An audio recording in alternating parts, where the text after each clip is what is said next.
بسم الله الرحمن الرحیم. اولین درس رو از برنامه ورد آغاز میکنیم. برنامه ورد پیش از اینکه ما باز کنم یک بار معلومات میدم که در کجا استفاده میشه، چی کاربرد داره. برنامه ورد چی در دفتر باشه، چی در شرکت باشه، در تمام ارگان دولتی از این چی میشه استفاده میشه. بخش جدول سازی است یا بخش استعلام است، از این چی میشه که استفاده میشه. طریق نصب نسخه‌اش خو میفهمین و شما چطور میتونید برنامه ورد باز کنید. یک طریقش راست کلیک کنید، از این قسمت هم میتونید برنامه ورد چی کنید، شارتکتش در روی صفحه بسازید. و دیگه در این قسمت استارت منو را چپ کلیک میکنید و بعد این قسمت یک گزینه کلیک پایین و از این قسمت هم شما این اسکرول کنید. این در این قسمت ببینید این اکسس چیست. اگر شما میخواین ورد پیدا کنید در این قسمت این اسکرول کرده میگین برنامه کدام برنامه کار است و من ورد اگر در این قسمت پیدا نکنید در قسمت جستجو به نوشته کنید چی وین ورد باز اینجا چی میشه پیدا میشه. یک بار چپ کلیک میکنیم. زمانی که برنامه ورد باز کردین به این شکل یک صفحه میاد. این قسمت به نام اسپیشال اسکرین یاد میکنه، صفحه آماده شدگی یا صفحه خاص. یعنی اینا صفحه چی هستن آماده شده. شما اینو چی میکنین دسکاری کنن استفاده کنن میتونید میبینید. و این قسمت به نام رسنت است. رسنت یعنی معناش است که فایلایی که شما روزمره کار کرده باشین در این قسمت چی میکنه یادداشت میکنه. و از قسمت اوپن در داکومنت فایل وردی که در کامپیوترتون ذخیره باشه از این قسمت باز کرده میتونید. یک بار چپ کلیک میکنید از این قسمت باز میکنید یا رفته داخل مای کامپیوتر. ما چی میکنیم در قسمت بلانک داکومنت یک بار چپ کلیک میکنیم. اینی هم برنامه محیطی چی هستن ورد میباشه. این قسمت به نام کپشن بتن یاد میکنه. بخش اول ما کلوز داریم، یک بار چپ کلیک کنیم برنامه چی میشه بسته میشه. و بخش دوم به نام ریستور داون یک بار که چپ کلیک کنیم برنامه چی میشه کوچک میشه. و دوباره بریم در این قسمت مگنیمایز یک بار که چپ کلیک کنیم دوباره بزرگ میشه. و دیگه در این قسمت مینیمایز داریم. وظیفه مینیمایزی است که برنامه را بسته نمیکنه، فقط به شکل موقت این در این قسمت تکس بار پنهان میکنه. یک بار که چپ کلیک کنیم در این قسمت متوجه باشید پنهان کردید. دوباره کلیک کنیم پس ما نمایش میده. و رایبون دیسپلی آپشن داریم. وظیفه رایبون دیسپلی آپشن است که شما میتونید از این قسمت اینی مینوها را و اینی اجزای مینو را چی کنین پنهان کنین. یک بار چپ کلیک میکنین.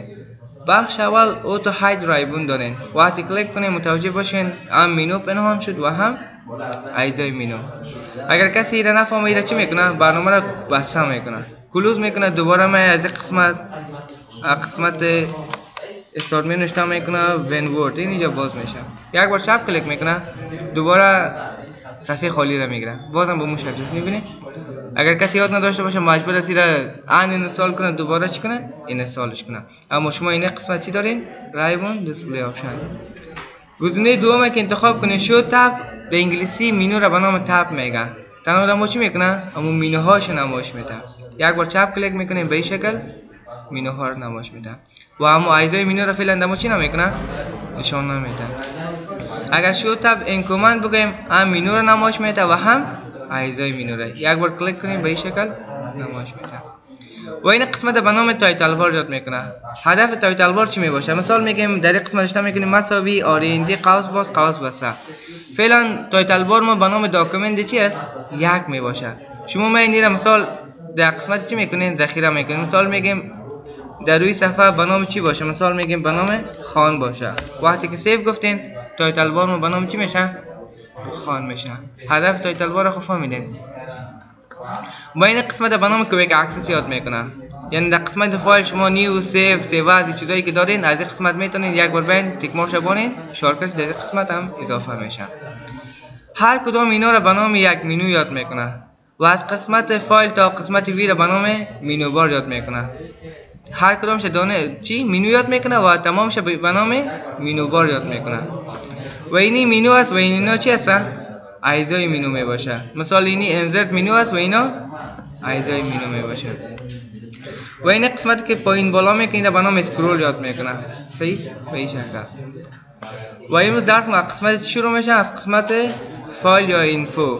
بخش اینفو دربارش معلومات است. فعلا در اینجا چی گفتم سایزش چقدر است و چند صفحه است یک صفحه. به خاطر که ما فعلا چند صفحه داریم در قسمت اگر کنترل انتر بگوییم یک صفحه دیگه هم ایجاد میشه. اگر بریم در این قسمت چی میشه 2 صفحه میگه 2 صفحه دارین و 239 لغات داره.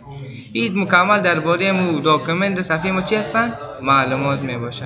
اگر معلومات بیشتر شما ناشتا میکنین در قسمت پراپرتیز ادوانس پراپرتیز باز اینجا من مثال یک کتاب نوشته میکنین درباره کتاب عنوانش چی هست، از کدام کمپانی هست، مدیرش کی هست، در این قسمت شما ایرم خانه‌پوری کردن میتونین. بخش اول در قسمت پروتکت داکیومنت داره. از قسمت پروتکت داکیومنت شما میتونین فایلتون رو چی کنین؟ قفل کنین.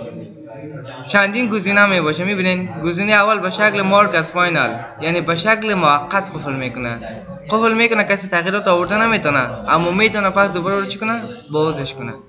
یک بار چپ کلیک میکنین در این قسمت میگه سوال میکنه آیا میخواین؟ ما میگیم بله اوکی و دوباره اوکی میگیم.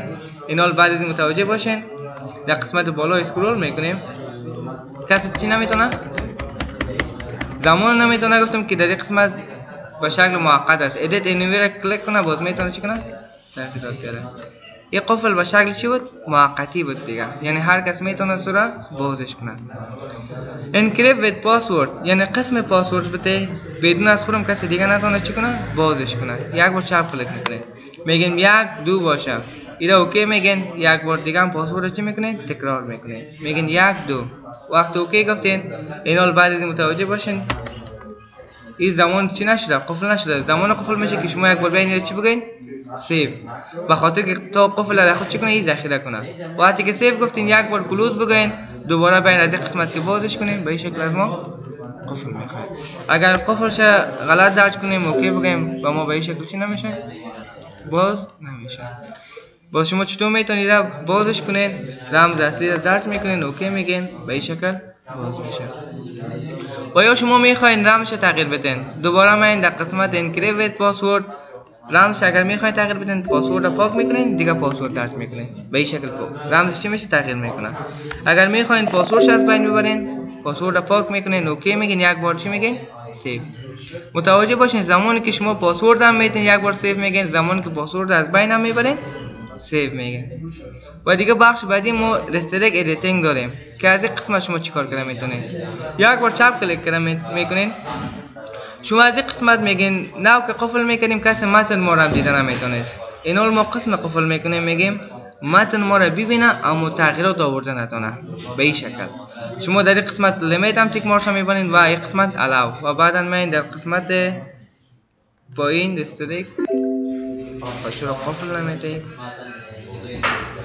ما میگیم نوت تکس، یعنی جمعه میگیم یس استارت. پاسوردش مثال 1 2 3 باشه و در قسمت پایین هم 1 2 3. زمانی که اوکی گفتین اینال بعد از متوجه باشین یک بار کنترل اس میگیم وزیرم کلوز دوباره که بازش کنیم میگیم به شکل پیج لیاوت باشه. اینال متوجه باشین کسی تغییرات آوردن. این قسمت هم چی شد؟ غیر فعال شد، یعنی نه کسی تغییرات آورده میتونه و نه از مینوها استفاده کنه میتونه. اگر میخواین دوباره غیر فعال کنین میایین در این قسمت استاپ میگین بازم رمز اصلی خود درج میکنین به این شکل باز میشه و ما میتونیم تغییرات بیاریم.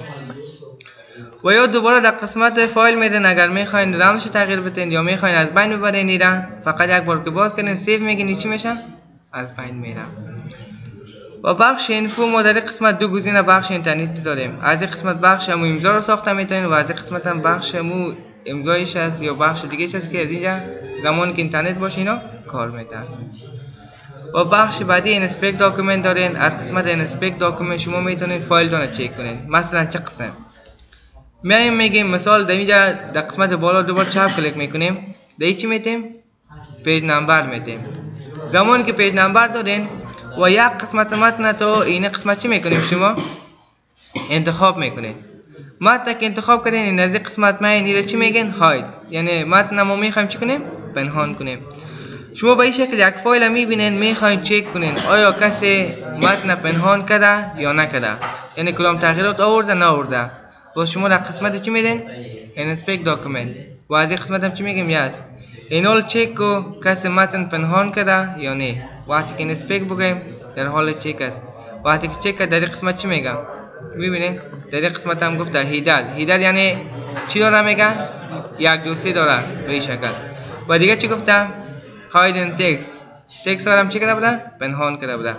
اگر شما میخواین هیدر هم پاک کنین یا میخواین چیزایی که پنهان کرده بودن پاک کنین، باز چی میگین؟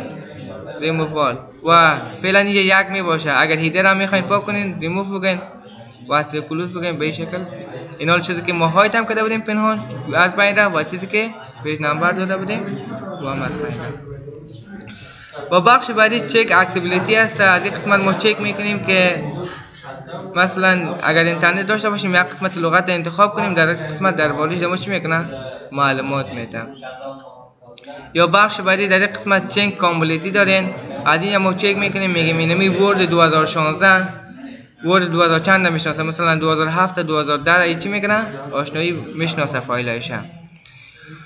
و بخش بعدی ما منیج داکیومنت داریم که از این قسمت چیکار کنه میتونین. مثال شما اینا کلوز میکنین، بین از این قسمت نشته میکنین مثال به نام وین ورد، اینجا آمدین تر میکنین.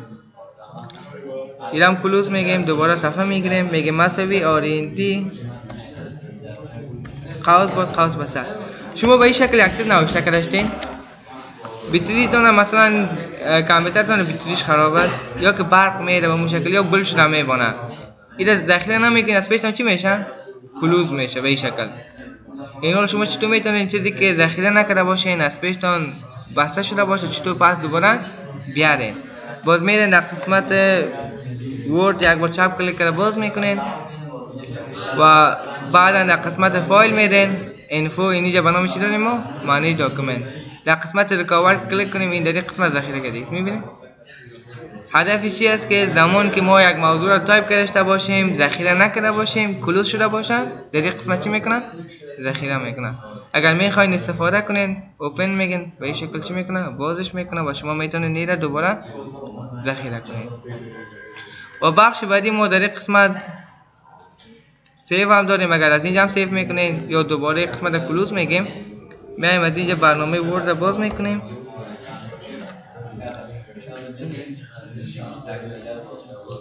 بگیم مساوی آرینتی در این قسمت قوس بسیم. در قسمت بعدی ما دلیت آل داریم. اگر میخواین چیزایی که ذخیره کرده باشه رو چی کنین؟ دلیت کنین. در قسمت دلیت آل که کلیک کنین و اینجا که یس بگیم، این حال بعد از در قسمت ریکاور هیچ کدام چیزی نمی باشه. و بخش بعدی ما در قسمت نیو داریم، تکراری است که از این قسمت هم صفحه آماده شده است. اوپن فایلایی که ذخیره باشه باز کردن میتونین و تفاوت سیو از میفهمین. ایران سیو یک جای ذخیره میکنه. اگر شما در یک فایل دوباره تغییرات میارین میخواین در یک فایل جداگانه باشه باز از سیو استفاده میکنین. بخش بعدی پرنت دارین. مثال شما در این قسمت مین کنترل سی میگیم، در قسمت پایین هم میم کنترل ای به این شکل. این حال شما در قسمت پرنت که آمدین فعلا ما چند صفحه داریم؟ 3 صفحه. از این 3 صفحه شما چند مرتبه میخواین چی کنین؟ چاپ کنین یا چاپ پرنت کنین. مثال میگیم 5 مرتبه. وقتی که 5 نوشته کردین پرنت که بگوین، از این 3 صفحه در شما 5 مرتبه چی میشه؟ چاپ میشه. پرنت خب میفهمید دیگه، پرنت بگین چاپ میشه. و از قسمت پرنتر مثلا در یک دفتر کار میکنین، شما از کدام پرنتر میخواین چی کنین؟ پرنتش کنین. یا از این هر کدام شو بخواین پرنت بگین، از اون پرنتر دما چاپ میکنه. و در قسمت پرنت آل پیج داریم. اگر این انتخاب باشه از صفحه اول تا هر چقدر صفحه که ما داشته باشیم چاپ میکنه. و دیگه در قسمت پرنت سلکشن است، این غیر فعال است. این زمان فعال میشه که شما بگین مثال این از این قسمت تا این قسمت در چاپ به این شکل انتخاب کردین، باز بیاین در قسمت چی؟ پرنت و بعد اینجا چی میشه؟ فعال میشه. ما میگیم جایی که انتخاب کرده بودیم او چی شوه؟ پرنت شوه. وقتی که انتخاب کنیم وقتی پرنت بگیم همون قسمتی که ما انتخاب کرده باشیم دما چی میشه؟ پرنت میشه. یا پرنت کارنت پیج است. مثال فعلا ما 5-6 صفحه داریم، ما کارسر خود میاریم این در این قسمت میبینیم. وقتی که در این قسمت که شما موندین میاین در قسمت پرنت، اینجا چی میگین؟ پرنت کارنت پیج. امو پیجی که ما انتخاب کردیم تنها اونمو صفحه چی شود ما چاپ شود. وقتی که پرنت بگیم تنها هم یک صفحه دما چی میشه؟ چاپ میشه. و دیگه در این قسمت کاستوم پرنت دارین، یعنی از این قسمت دلخواه میدانین. یک بار انتخاب میکنین میگین صفحه 3 چاپ شود کامل صفحه مثال 5-6 چاپ شود. وقتی که پرنت بگین در بین اینم قدر صفحه 3 و 6 چاپ میشه شما. و دو گزینه مهم در این قسمت می باشه. هدف از اینا چی می باشه؟ یکی ما اد پیج داریم و دیگه ایونت پیج داریم. وظیفه اد پیجی است که مثلا بعضی چپترها رو میبینین که دو طرفه است. اول یک طرف چاپ میکنه و بعدا تمام طرف دیگه چاپ میده. شما من در قسمت اول چی انتخاب میکنین؟ در قسمت اد پیج اینه که انتخاب کردین ورقه که موندین اول همون صفحه تاقش چاپ میکنه 1 3 5 به این شکل تمام شکل چاپ کرد. باز طرف دیگه شکل موندین شما من از قسمت چی انتخاب میکنین؟ ایونت پیج. باز در صفحه در پوی سرش چی میکنه؟ صفحه جفت چاپ میکنه به این شکل. و دیگه ما پرنت آن سایت داریم، دیگه مانولی داریم. آن سایت وظیفه‌ش این است که همون پرنترها است که اول یک صفحه چاپ میکنه بعدا صفحه دوم. اگر بعض دفترها پرنترهایی است که دو طرف همزمان چاپ میکنه. باز شما در اون قسمت چی انتخاب میکنین؟ مانولی را.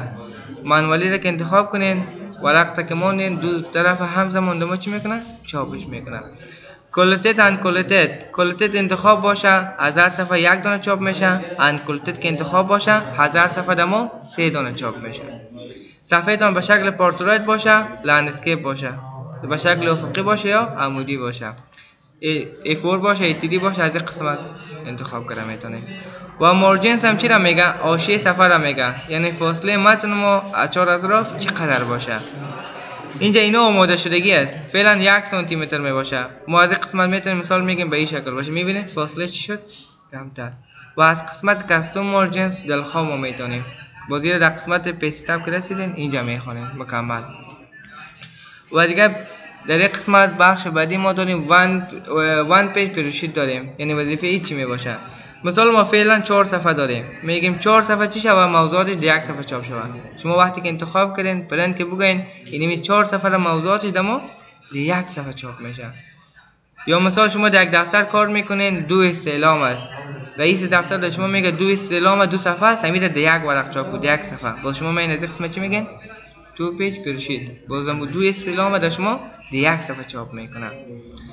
و در این قسمت پیج ستاپ میم بخش اول مارجینز است. گفته بودم مارجینز حاشیه صفحه را میگم. فعلا چند است؟ 1 سانتی متر می باشه. ما میگیم 1 سانتی نباشه، بعد از این 2 باشه، طرف بالا، طرف چپ و طرف پایین و طرف راست. وقتی اوکی کنیم به این شکل از 4 اطراف چی میشه؟ 2 سانتی متر میشه. با زیادتر استفادهش هم چی هست؟ 1 سانتی متر می باشه. زیادی ها باز در جدول 0.7 استفاده میکنه به این شکل. و دیگه ما گتت پوزیشن داریم. وظیفه گتت پوزیشن چی می باشه؟ به خاطر کتابای انگلیسی باشه باز چی رو انتخاب میکنین؟ لفت. اگر دری انگلیسی باشه باز چی رو انتخاب میکنین؟ تابه. مثال در قسمت تاب چقدر فاصله داشته باشه؟ میبینید این جای چی هست؟ همون استپلرش هست که استپلر میکنین. اگر انگلیسی باشه باز شما لفت انتخاب میکنین و از قسمت گتر هم شما فاصله ش تعیین میکنین. و از این قسمت هم میتونید صفحه به چه شکل باشه انتخاب. و درس امروزی تان تا این قسمت بس است.